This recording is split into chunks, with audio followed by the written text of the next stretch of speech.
Hello and welcome to the Home Business Podcast. My name's Phil. Joining me as usual, Rohan. How you doing? Hey, good. How are you?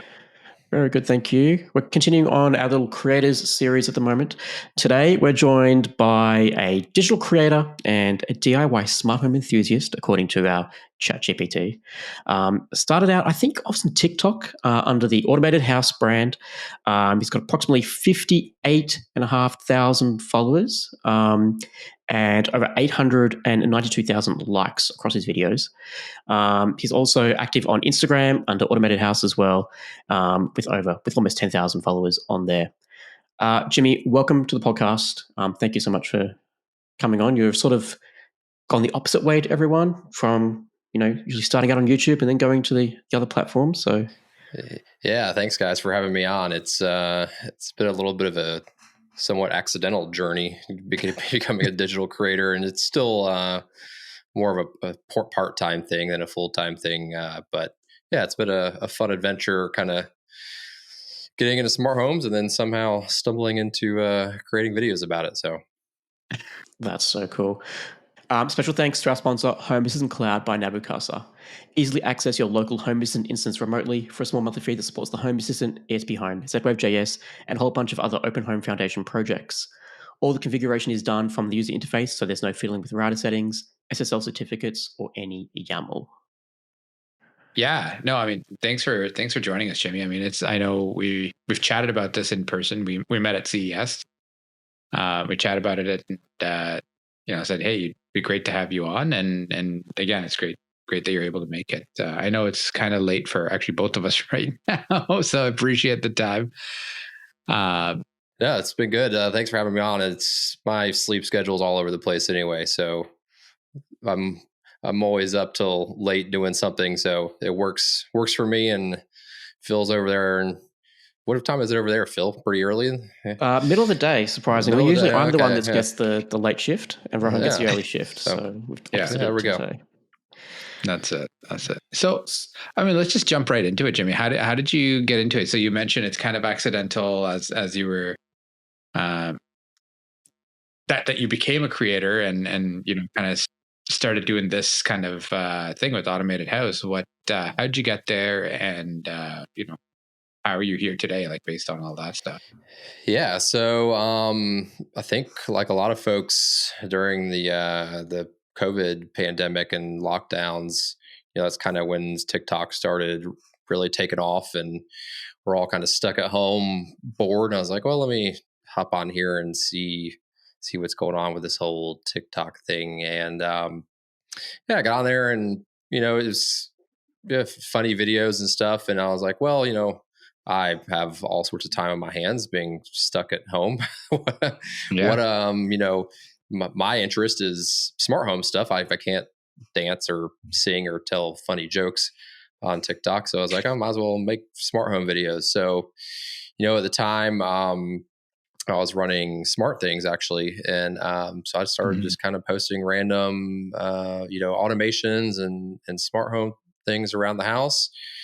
And from there, it was kind of just a natural progression where, TikTok's growing and growing and growing, and people are jumping on at the time. And it went from, 10,000, 20,000, it grew pretty quick to, 40,000, I guess they call them followers on there. And then it's been a little more organic since then, which is honestly kind of good. But yeah, so that's kind of what got me on there. And my wife and I joke about it all the time. Is like, of all the people to be a smart home or be a creator, an influencer in general, I'd probably be the last one you would expect to see doing it. But here we are. So was that because you're not technical in your day-to-day world, or?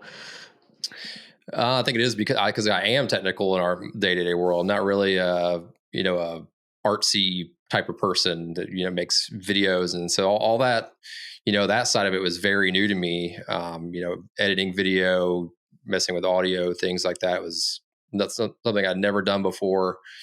I've always been technical, so came from a engineering education background, and for my real job, so to speak, I do work in the SAP field, so an ERP software basically.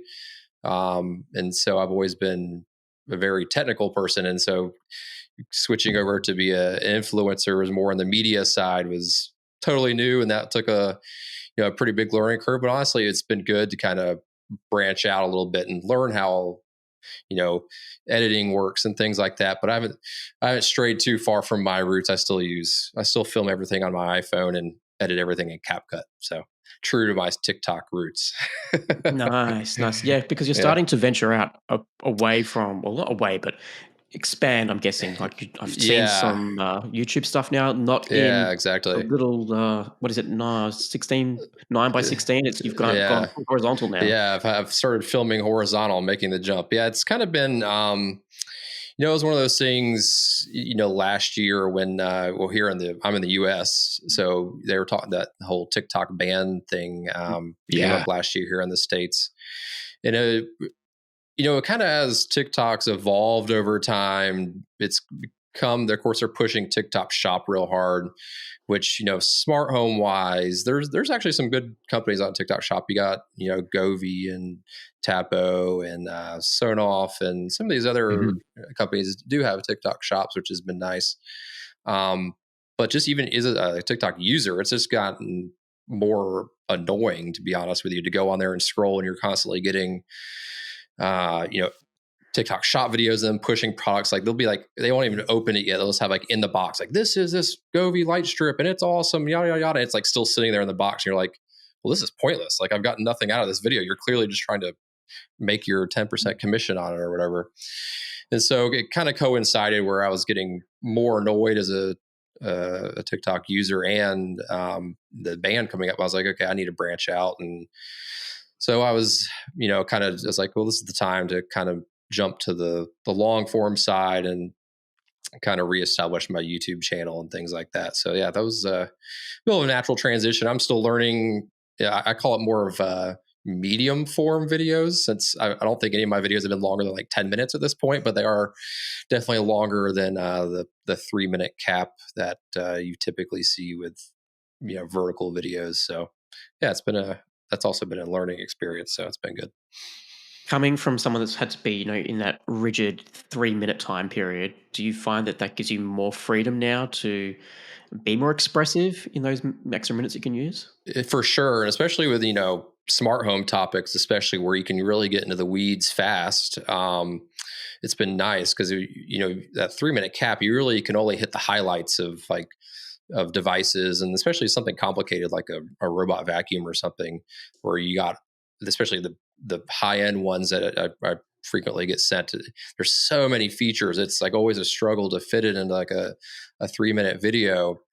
And then so you've got you like the really, part 1, part 2, like how many parts exactly. Yeah. Yeah. And so it's been good to have a little more literal time to, get into details, explain more of the pros and cons of, if it's a specific device video or something like that. But it's also allowed me, thinking back on when I started TikTok in, late 2020 and 21, it was more actually automation videos. So like, hey, here's how, we have this door sensor on our kid's door, and here's a nightlight automation that we've had because, they're starting to potty train and things like that.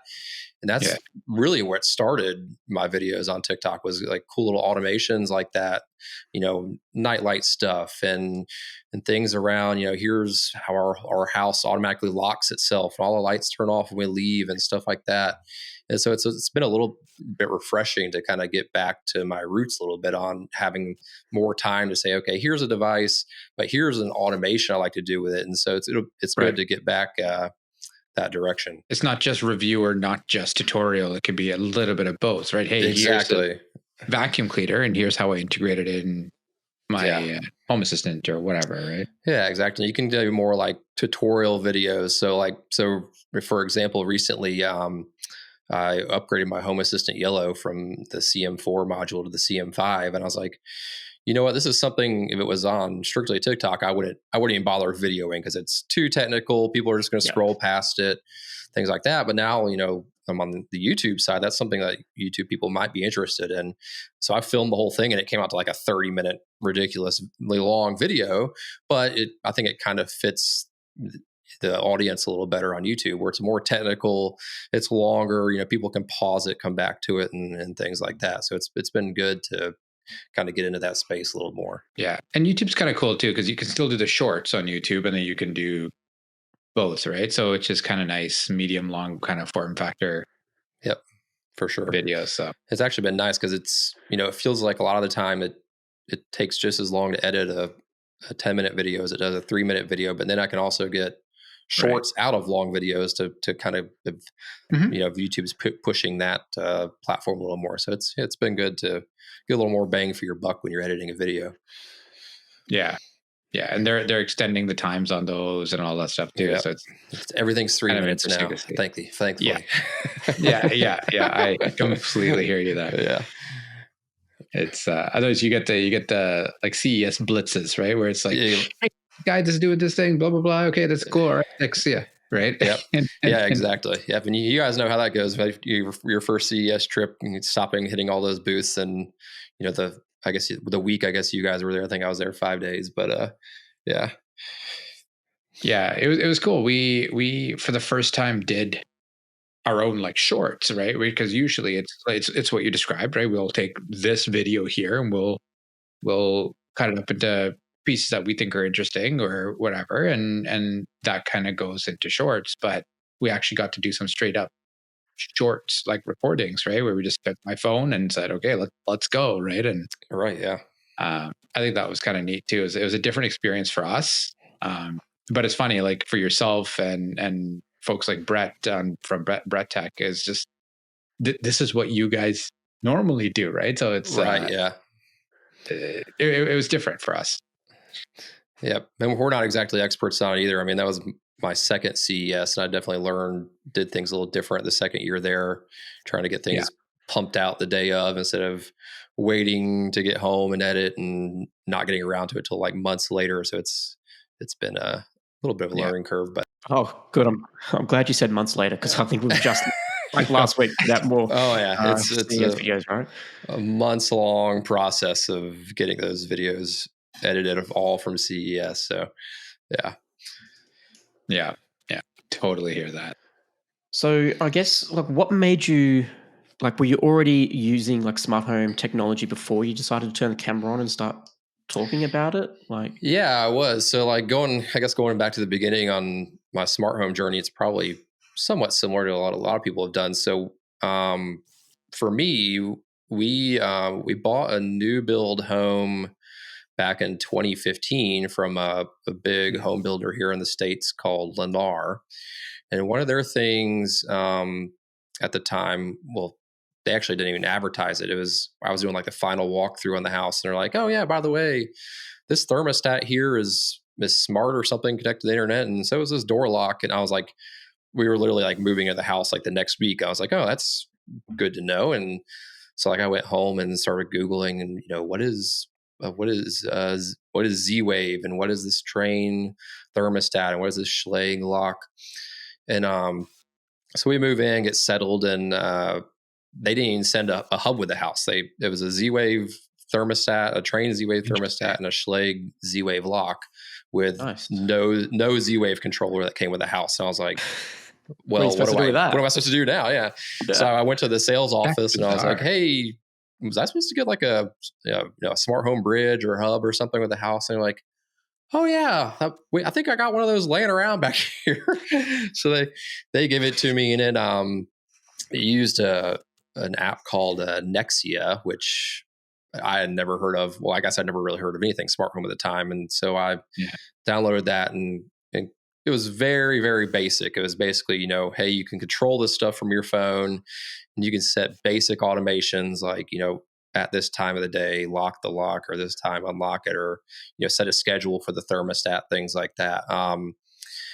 And from there, it just down the rabbit hole I went, and I was like, well, what else can I make smart and automate? And then I was like, okay, I quickly, within like a month, outgrew Nexia. And so being 2015 at the time, you're looking at options, you like Staples Connect and Wink and Smart Things. And so I'm kind of, looking at what my options are, and Smart Things had just released their version 2 hub in 2015. So I picked that up and moved my only handful of devices I had at the time over to it, and and quickly went down the rabbit hole, adding lights and sensors and everything. And next thing you know, I'm up to like 200 devices and creating all sorts of automations and It's up things like quickly, that. right? Oh Like, yeah, yeah. And I got super into smart things. Actually, I think Rohan, I think you used to use smart things before Home Assistant. I Also, did, if I yeah. remember correctly, yeah.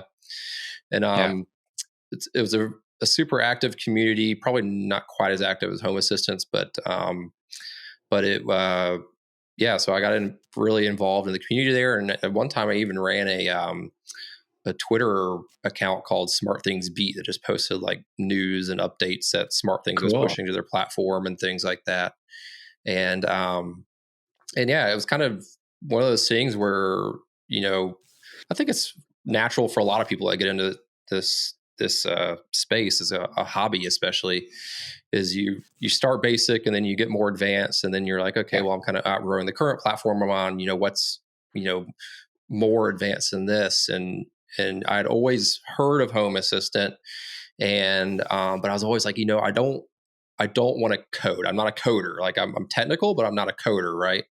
And so you always heard, of people having to, like, as soon as I hear something about, well, you start up this server and you install it, I'm like, nope, not doing it. I'm out. that's it. Yeah. And coincidentally, this was probably back in 2022 now, and so I'd been with Smart Things for 8-9 years using it.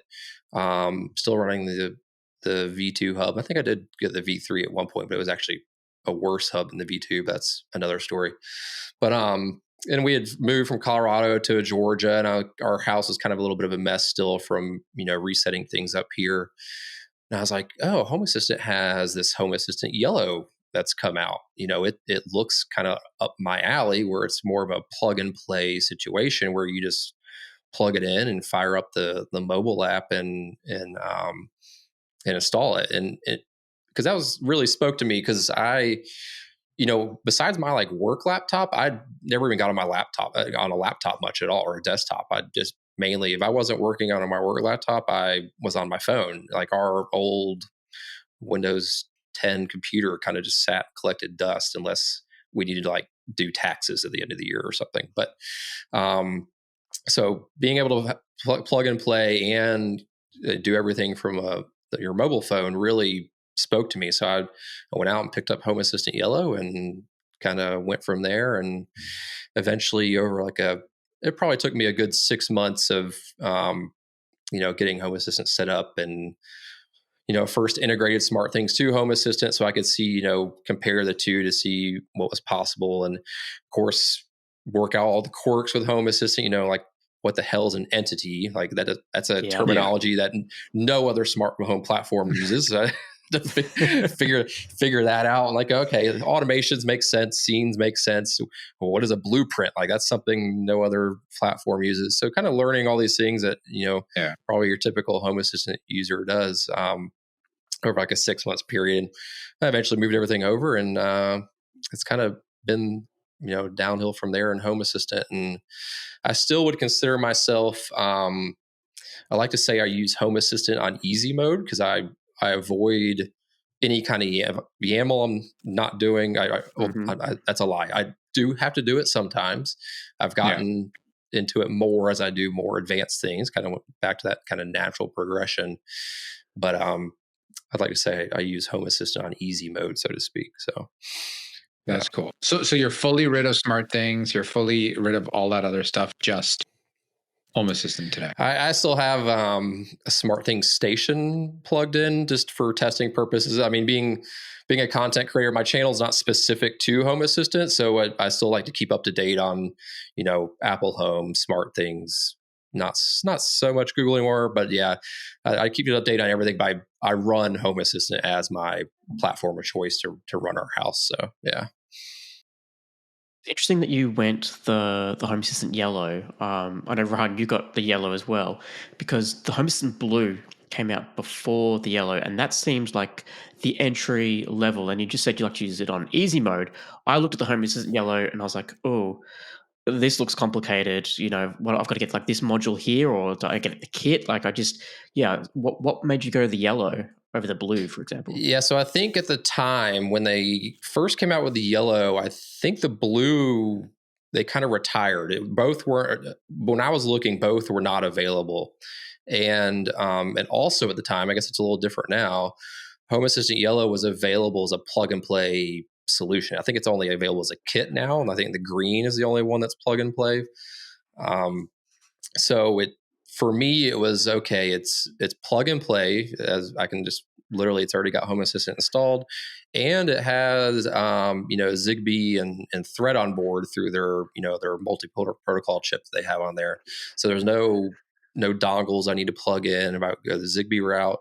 And pretty quickly after I got the yellow, I also bought a Zoo's GPIO Z-Wave chip to plug into it. So it's literally, for me, it was, coming from Smart Things where it's a one hub that has everything in it that you need for your smart home. I like the idea of basically replicating that on the Home Assistant side and having everything one box, no dongles needed, and it's all my radios are there contained in one little box. So. Well, speaking of Zeus, that's probably a good time. If you're looking to upgrade your smart home, you can't go past Zeus. Add Z-Wave long range to your Home Assistant set up with Zeus ZST39 USB radio. Their advanced technology operates in dual network mode, combining a reliable mesh system with ultra-fast device-to-hub connectivity. And with Z-Wave long-range support, you can get coverage up to 1,300 feet or 400 meters, both indoors and outdoors. And it's extremely secure, with unique DSK QR code scanning. The Z-Wave JS integration in Home Assistant enables seamless compatibility with a wide range of brands, all working together through the secure, private, and standardized off-cloud protocol. But that's just the start. Zeus offer a range of affordable and innovative devices, including water leak sensors, water valve controllers, smart plugs, scene controllers, and even color paddles. Their color paddles, so their scene controllers, dimmers, and switches, allow the smart devices to blend seamlessly into your home. For the best prices on all Zeus products, head over to thesmartesthouse.com. That's thesmartesthouse.com. And Jimmy, thank you for such a good segue there. Thank you. Zeus. Even back on the Smart Things days, I was probably one of the first people to use Zeus's smart dimmers and stuff, and I've always loved supporting them and their products. They're amazing. Yeah, and I also love that there's a few, not for you guys, but there's also a few products that are internationally supported. For Z-Wave, right, they have, all the different frequencies for different regions. So Zeus have got some, AU frequency stuff, some EU frequency stuff. So it's cool to see that they've got multiple stuff. Yeah, I think Z-Wave 800 has made that a little easier for them because I think it's all on one chip now instead of having to require separate chips. So I think talking to Agnes at our dinner that we had at CES, she's mentioning that they're trying to push more in the international, which is probably a good thing with all the ridiculous tariffs that we have coming over in the States. Exactly. Exactly. So I guess so using Home Assistant on Easy Mode, you've got your Home Assistant Yellow. And you were just talking about before the upgrade. Was it easy to do that upgrade? How'd you go? Yeah, so kind of some background on that. So for me, like I said, I moved everything over from Smart Things, and kind of as it were our house here in Atlanta, we started adding things more. It got to the point where I think I was up to 300 something devices and 100 and something automations, I want to say. And I started adding some OnVIF cameras in. So I had switched over from using Wise cameras I switched over to Tapo's cameras, because come to find out, Tapo has micro SD cards on board that you can do 24/7 recording to, but they also have OnVIF stream compatibility. So for my dashboards and Home Assistant, that means I could leave all the recording over on the Tapo side, without a subscription or anything there. But if I wanted to put a stream on a dashboard, I could via that OnVIF stream. So I'd added probably a handful of Tapo cameras to my dashboards, and kind of gradually as my system grew and started handling video streams and things like that, the yellow only comes with 2 gigabytes of RAM. So I was up to 80% utilization on my RAM. And I was like, that's not very comforting, and there's even a couple times there was a couple plugins or add-ons, I guess Home Assistant calls them, I wanted to use, and it really started spiking it to like 95%. I was like, Yeah. that's not good. So, so I guess it was a month or two ago, was it OS 14, I believe. They added Raspberry Pi 5 and CM5 support, I want to say, for Home Assistant. So about that time, that really, once again, caught my interest. And I was like, well, I'm really kind of pushing the limits now.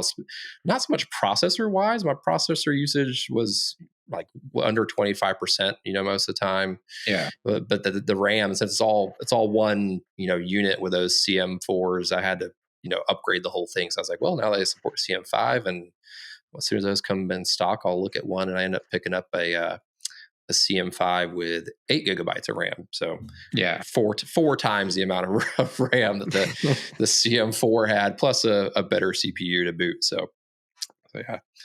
Yeah, especially when you're doing ESPHome and stuff like that too. It's because whenever you try to compile, I had that issue as well. So ESPHome actually sits outside of my yellow. Oh, interesting. Because anytime I tried to compile it, it would fail, or I would be able to do certain ESPs, but not all of them. I think just depending on what I was running, it just required more packages and all that stuff, and it was just it essentially fell over, right? And that's entirely because of the RAM on my CM4 module. So I forget what I have. I think I have 2 gigs as well. I might be wrong. Yeah, that's interesting. I think I only have like 3 or 4 ESPHome devices now, but I got Apollo was nice enough to send me a box full of their stuff. So I got a bunch more that'll be coming online here over the next few months. So shout out to them for sending that. But yeah, but as far as the upgrade process itself, so being a Nabu Casa product, the Home Assistant Yellow, they have very good documentation actually on, upgrading it, flashing it, and all that good stuff. And they had a specific one for my scenario. So I Home Assistant Yellow with a NVMe drive. So one of the first things I did when I bought it was I put in I ran out of space because it had 16 gigs of storage or something. Yeah. And so I put in like a 2 terabyte NVMe drive, and I was like, okay, I'll never have to worry about this again. Threw a 2 terabyte drive at it. That was very easy. It was also kind of take the case off, plug it in, and Home Assistant automatically discovered it and all that good stuff. I was like, yes, easy upgrade. Yeah. That's what I like. So they had a exact tutorial for that scenario where if you're upgrading from a CM4 to CM5 with an NVMe drive. And so I kind of went through it. I put all the thorns and everything I ran into on a video I have on my channel. Like this one's like 30 minutes long.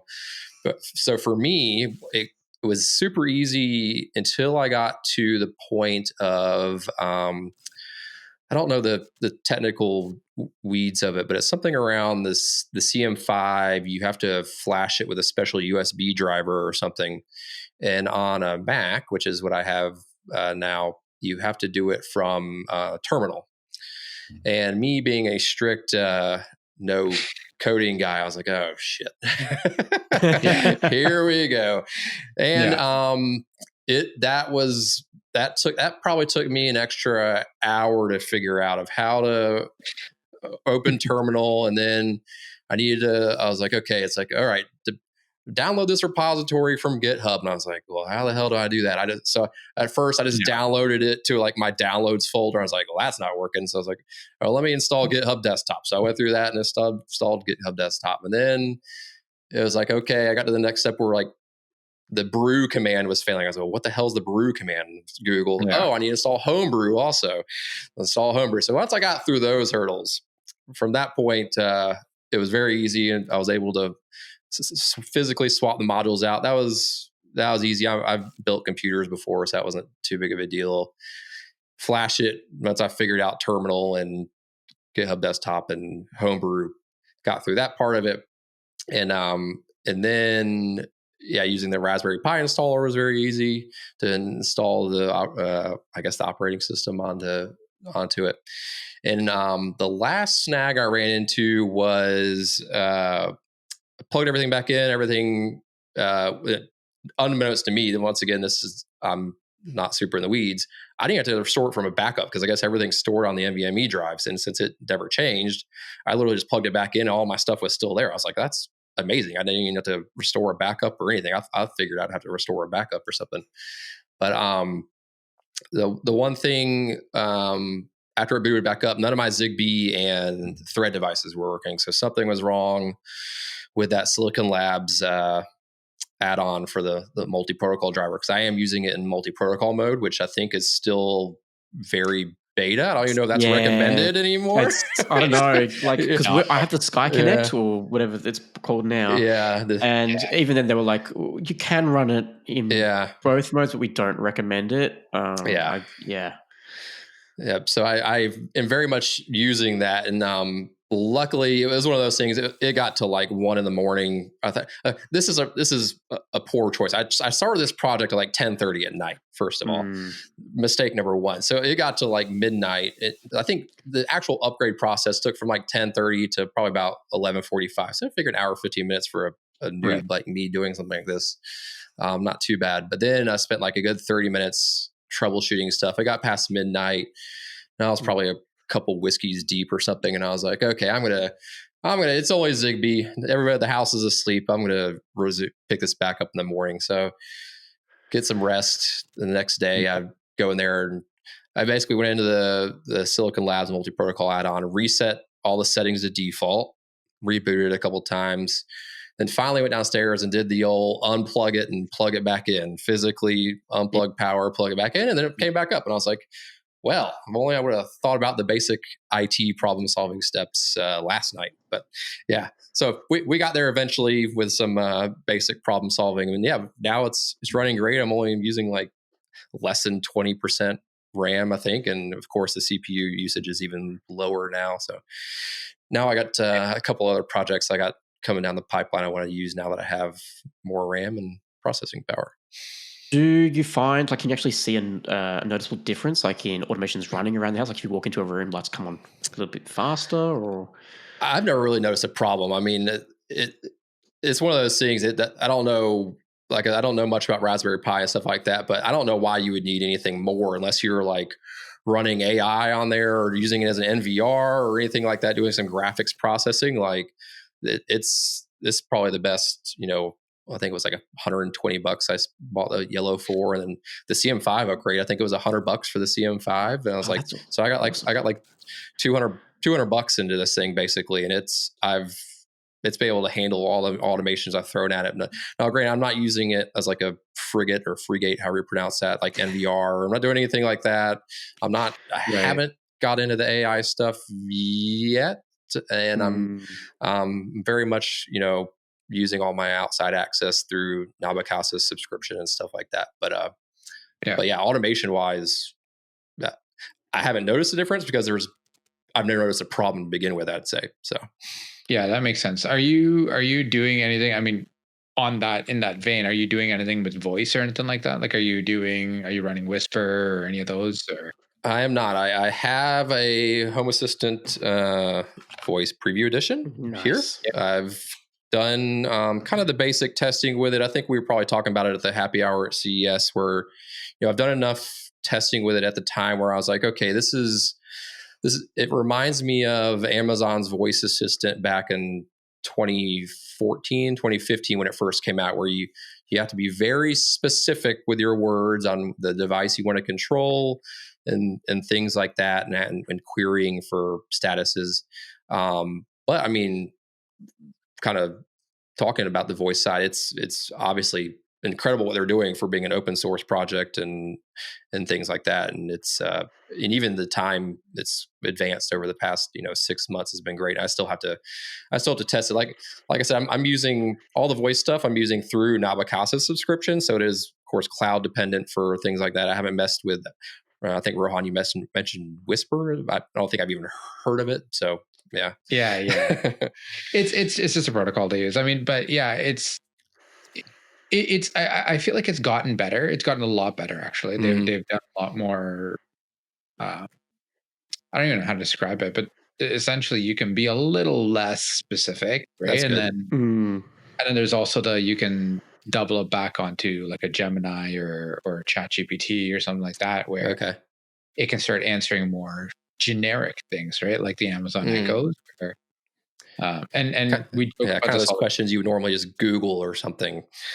Yeah, yeah. And like, it's the age old, like, how tall is the Eiffel Tower or Right, whatever. yeah. And it's like, but I feel like also, and we've joked about this a few times where they've, yeah, it's Amazon's pulling back a lot of their features, and Google is to some extent as well, right? So it's like, Yeah. it's not even that these guys are catching up. It's just those guys are pulling back to where kind of what you described as was like, when the Amazon Echoes first came out, right? So Yeah, there was something that caught me in the latest update, the 2025.4, where I think, if I heard it correctly, you can have basically a voice prompt come through in my case, the Home Assistant voice preview edition, and ask you a question. And based on the response to that question, it can perform an action. So in my mind, I'm thinking, I have an automation that basically uh, sends a push notification on my phone that says, "Hey, the garage is still open. Do you want to close it?" And then, in the iOS notifications, you can choose yes or no. And if you choose yes, it closes it. Because they're not always, I want the garage to automatically close over like unloading groceries or something.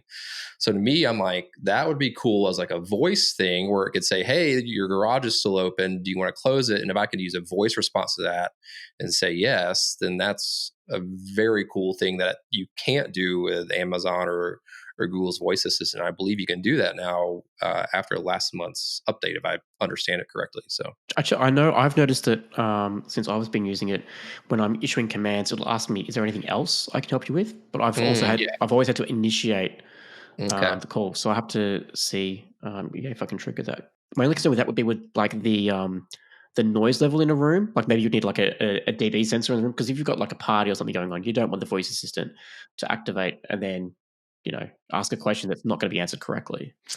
yeah, I think I think that's to the hardware itself with the preview edition. You're looking at enough to really prove the concept, and I'm assuming in the coming months, years, we'll get nicer mics, nicer speakers. You get to that level of an Amazon Echo where you can use it to stream music and stuff like that. I think the preview edition accomplishes exactly what they named it, preview edition. It proves they can make something out of the box that can listen to you and play sound back to you at very low fidelity, which is fine. You're not going to, at least I'm not going to start streaming music through it or anything. I'll still have Sonos and stuff for that.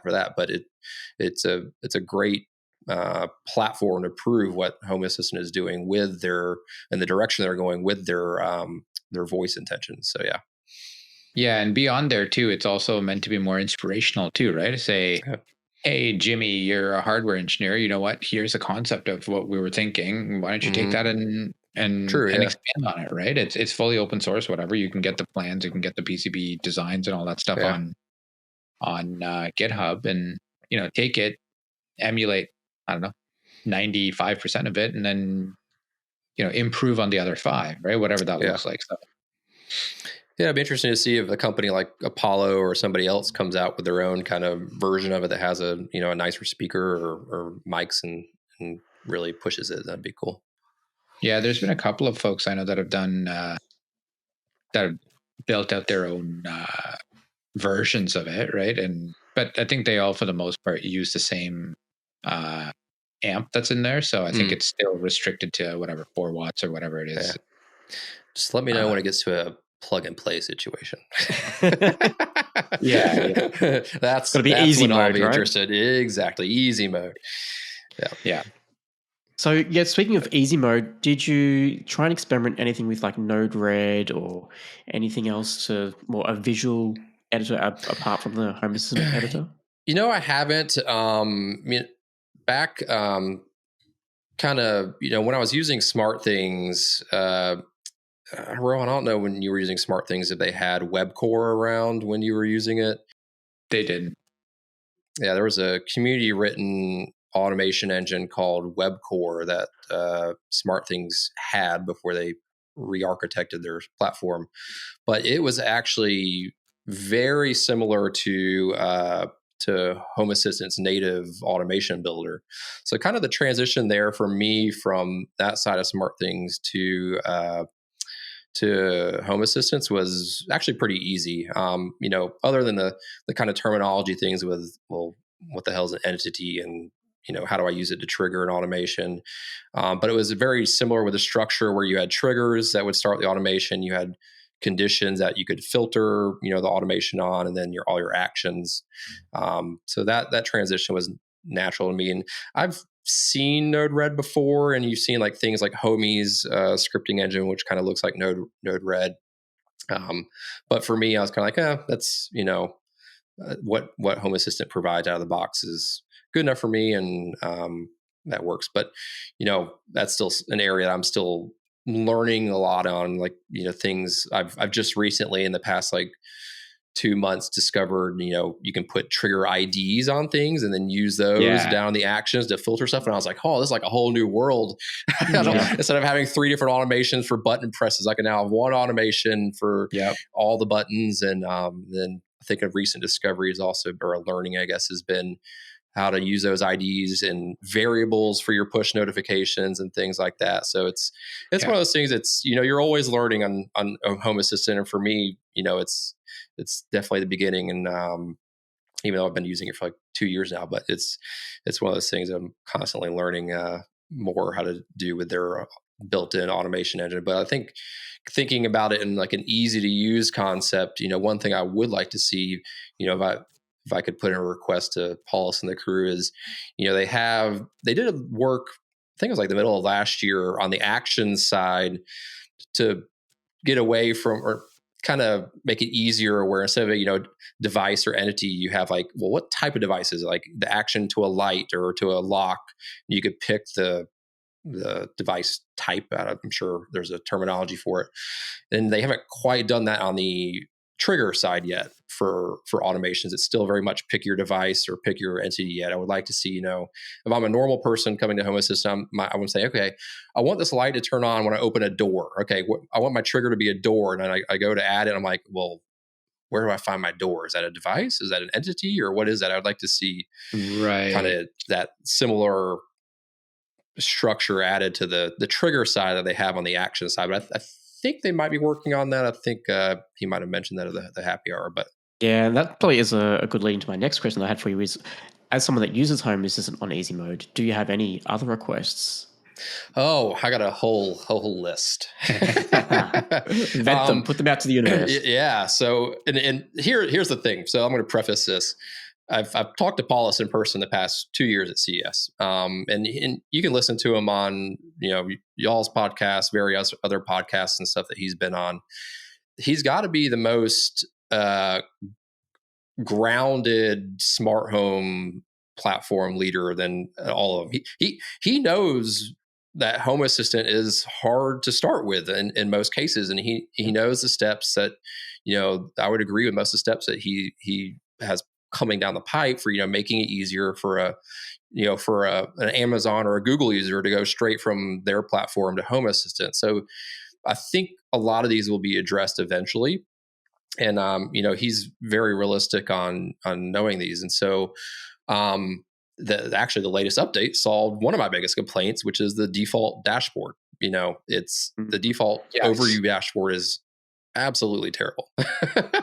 For somebody like me that is more of a power user but still not a coder, like you get like all those entities just piled onto there, and you just keep scrolling and scrolling and scrolling. It's like a vomit of entities, right? Oh, God, what is this? Overwhelming. Yeah. If I was to tell like an Apple Home user, for example, that was Home Assistant curious if they should go use Home Assistant, I would say, here's the thing: go out, buy a Home Assistant Green, plug it in, add your devices to it, and then install the HomeKit Bridge add-on or the integration, I think they call it, and port all that to Apple Home and use that as your user interface. Because I don't think you're gonna like the dashboard that I've built in Home Assistant, even though it uses pretty much out of the box sections now and tiles. I have like hours into building it, right? And so this new areas, I think, dashboard, is that what they call it? The new experimental one. Yeah. I actually just played with it yesterday.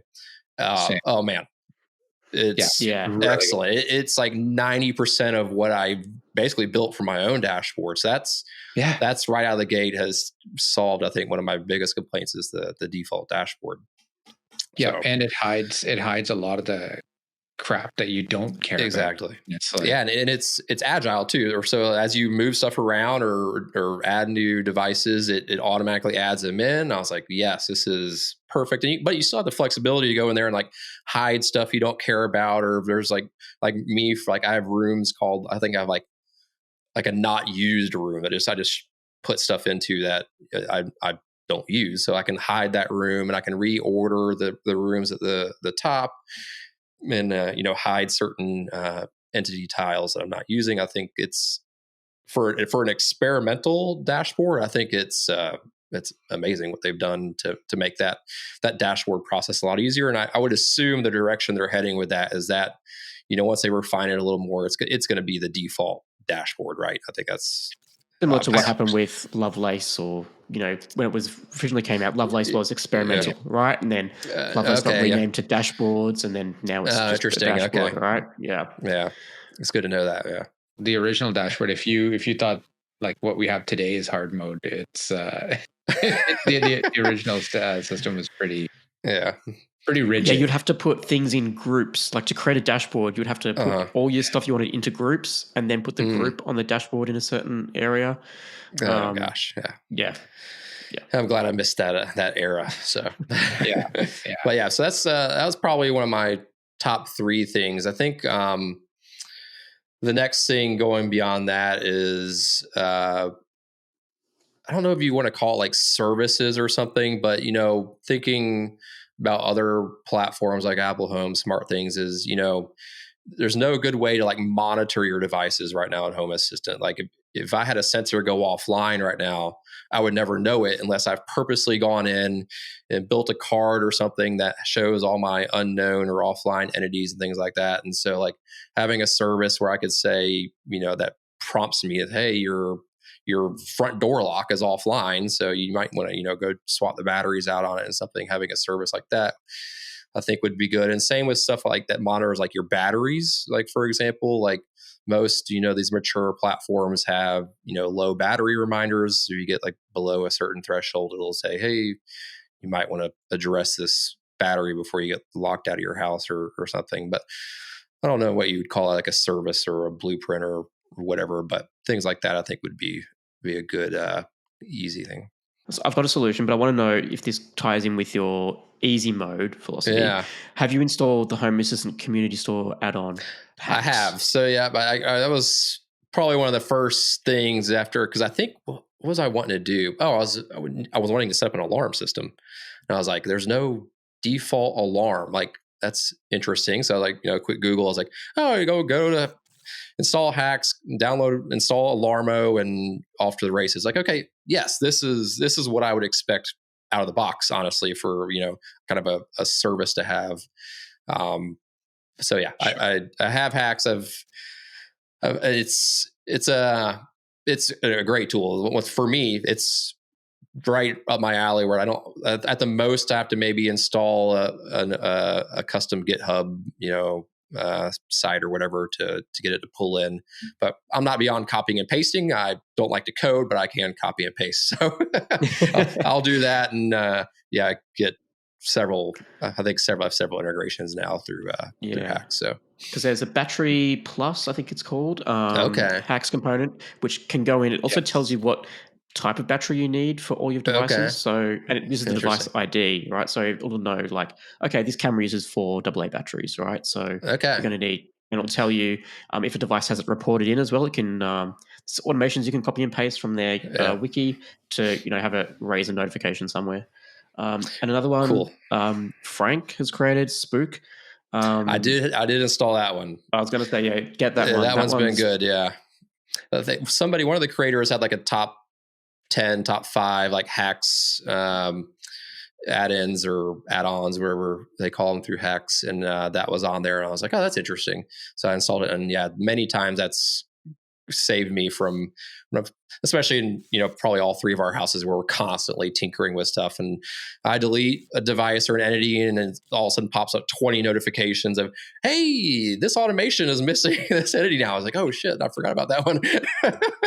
So yeah, it's saved me several times. So yeah, that's a good one. So would you recommend, like, if someone wants to start out with Home Assistant today and they want to do it on easy mode as well, do you think Home Assistant is a mature enough platform today to still recommend it to a neighbor, to a friend that may not be as tech savvy, or do you think there's still a bit of work to do? I don't think I would recommend it as like your first ever smart home platform. I think you should get your feet wet in something like Amazon or Google first, and then so at least like what they call them, routines or automations, whatever. Like get some of the terminology right.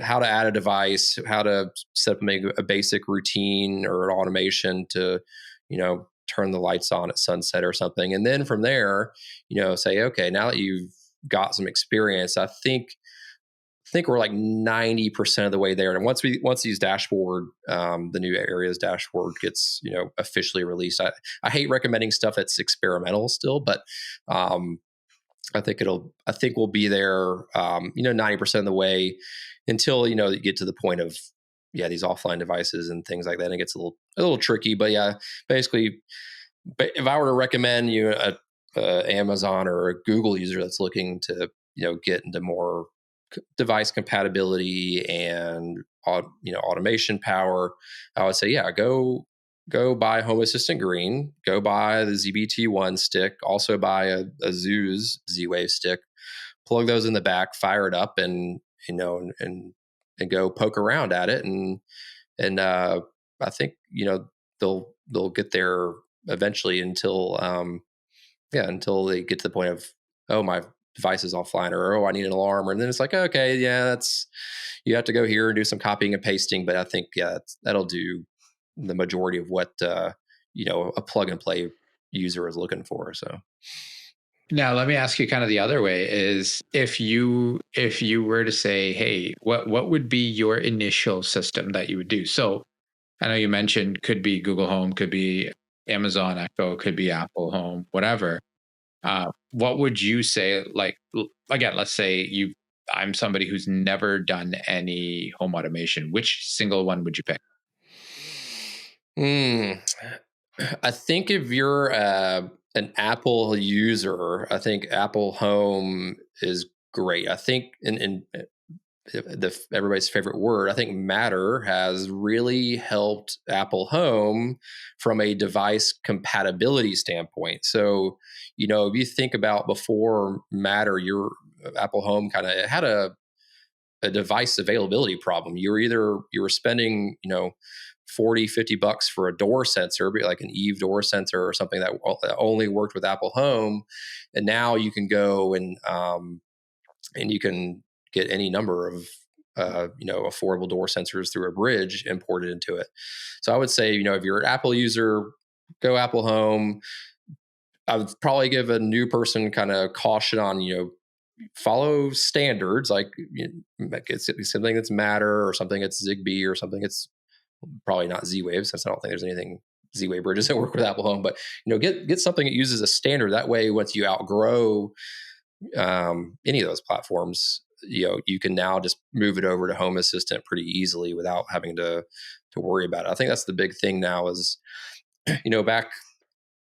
back with Wi-Fi devices, especially, there was a problem where you would pretty much anybody would install it onto Amazon or Google's, platform, and then they go to Home Assistant and be like, hey, how do I add this blah, blah, blah Tuya device that is under this obscure app or whatever? And you're like, yeah, that's not going to happen. You're like, oh, then that puts them off immediately, because they're like, well, I've got a house full of these devices that now I'm going to have to replace. And granted, Home Assistant has probably the best device support of anything out there. And I'd say most of them you can bring over, but not everything. And nor would you probably want to bring over a lot of those, especially the cloud dependent stuff, over to Home Assistant. So, but now with things like Matter, you can say, okay, go look for a Wi-Fi device, just make sure it's got this little logo on it. That way, when you want to get off of Apple or Google or Amazon, you can easily bring it over to Home Assistant. Yeah, but for me, it's either Apple Home or Amazon. I still have a house full of Echoes that we use as probably as our main voice assistant.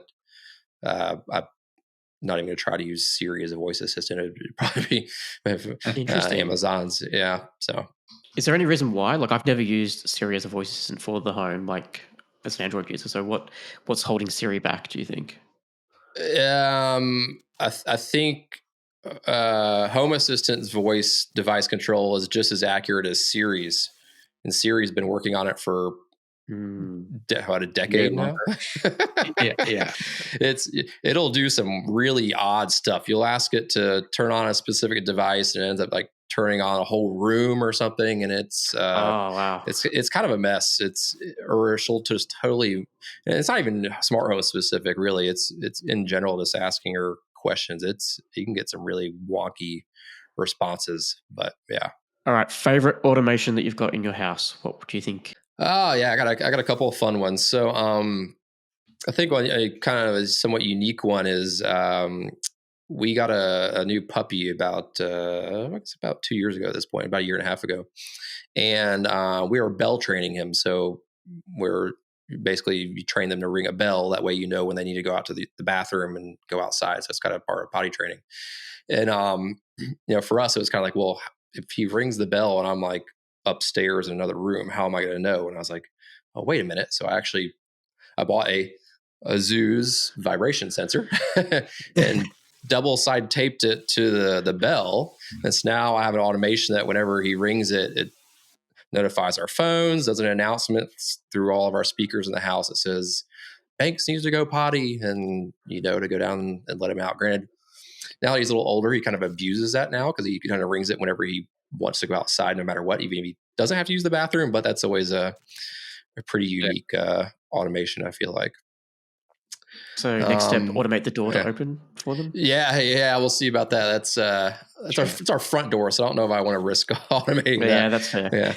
Yeah, but another one that kind of makes kind of daily life easier, I'd say, is my office window. I usually work from home 3 days a week, so my office window here faces directly east, and the sun just pounds through it in the morning. And so I was finally one day I had smart blinds, and now I have motion blinds. Sent me a set of theirs that are on my office window now. And I was like sitting here, like every time it would come and blind me through the window, I would like just move it to like 50%. And I was like, why am I doing this in the phone? I can just like automate this. So I've set up a little motion sensor with a light sensor in it. I think it's an Aqara one over on the shelf. And whenever it gets above a certain point, it just automatically lowers that shade so it's not blinding me. And then when it goes beyond that, lowers back down below that threshold for, I think I made it so it has to be below that for like an hour to get rid of like any cloud passing by or anything like that from raising the blinds up and down, up and down. It automatically raises it back up. So I was like, that's problem solved right there. So where is that motion sensor put into it? Like where? So this Aqara, I think it's an Aqara P1 motion sensor. It has a light sensor built into it. And I have it on my shelf right where the sun comes in and hits it. And so basically the automation is, if I'm home and the light reading goes above, I think it's like 1500 lux or something, and the shade is all the way open, then go ahead and lower it to 50%. And then on the flip side, when it drops back down below that lux threshold for 15, 30 minutes, something, then go ahead and raise it back up and open it. So that's actually like so simple. I can't believe I haven't thought of Yeah. So I've got the sun integration in Home Assistant, and I'm trying to do like calculations with what's the azimuth, what month is it, what's the angle of the sun, is it coming in at that?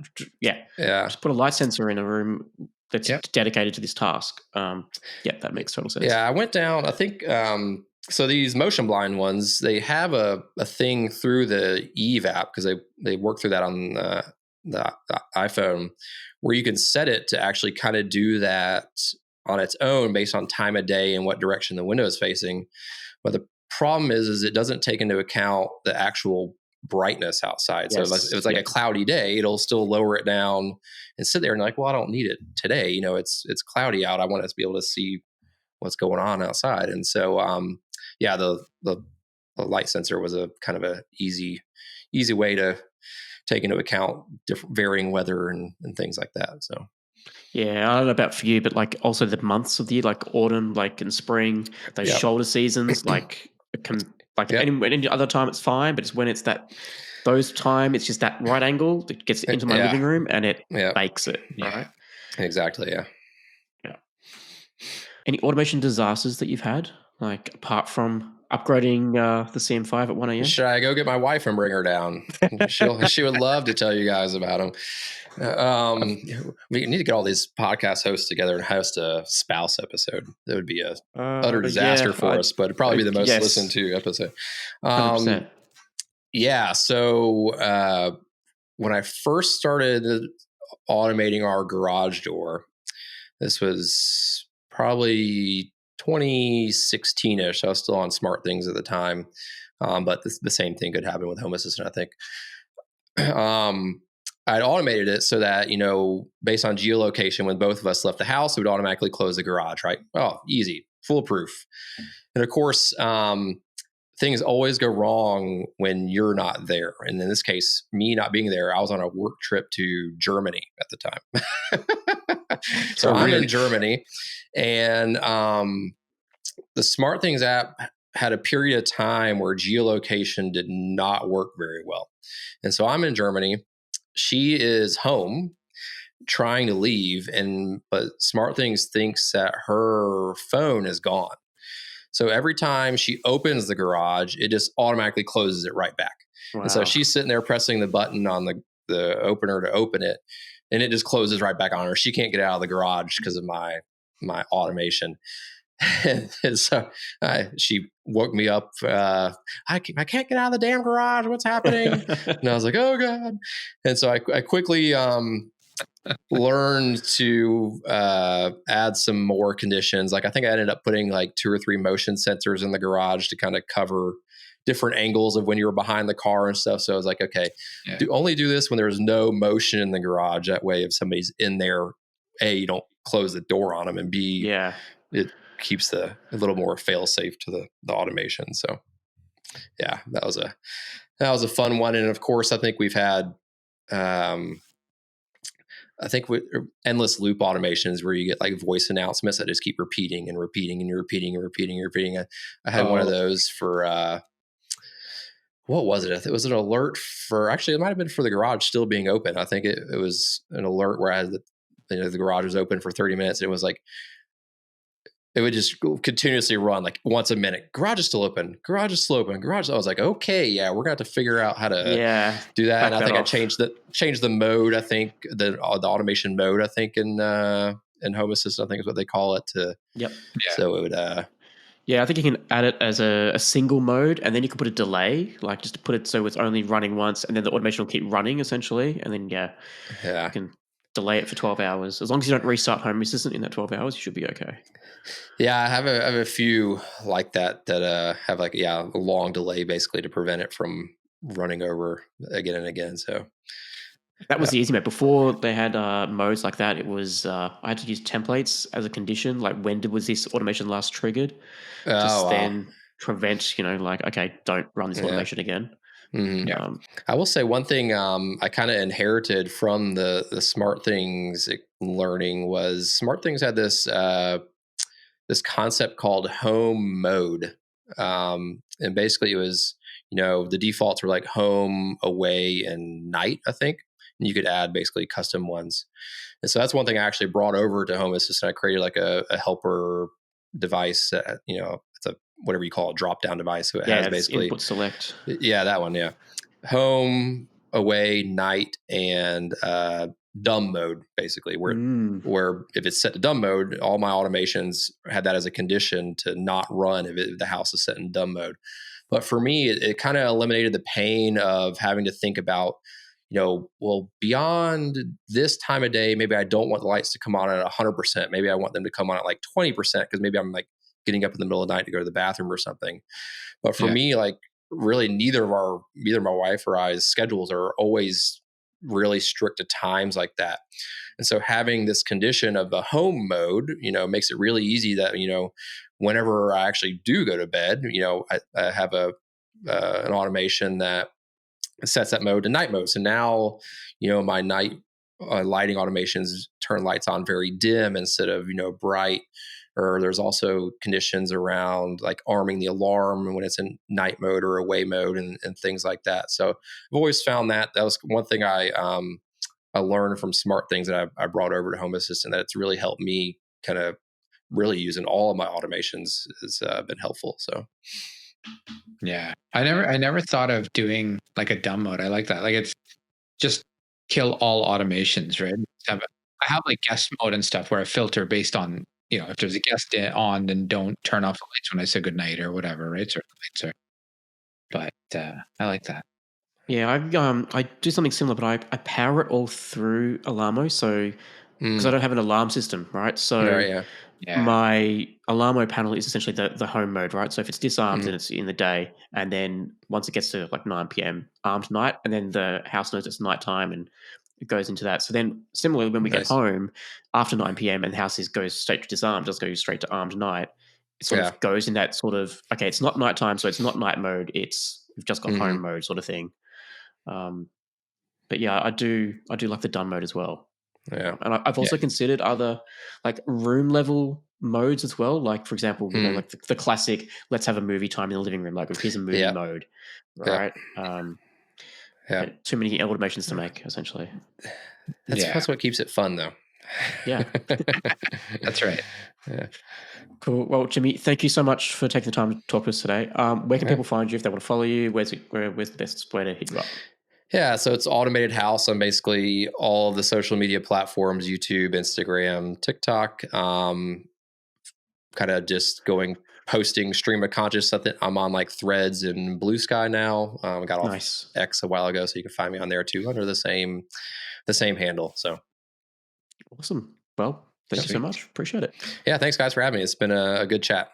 Yeah, thanks, Jimmy. Yeah, thanks.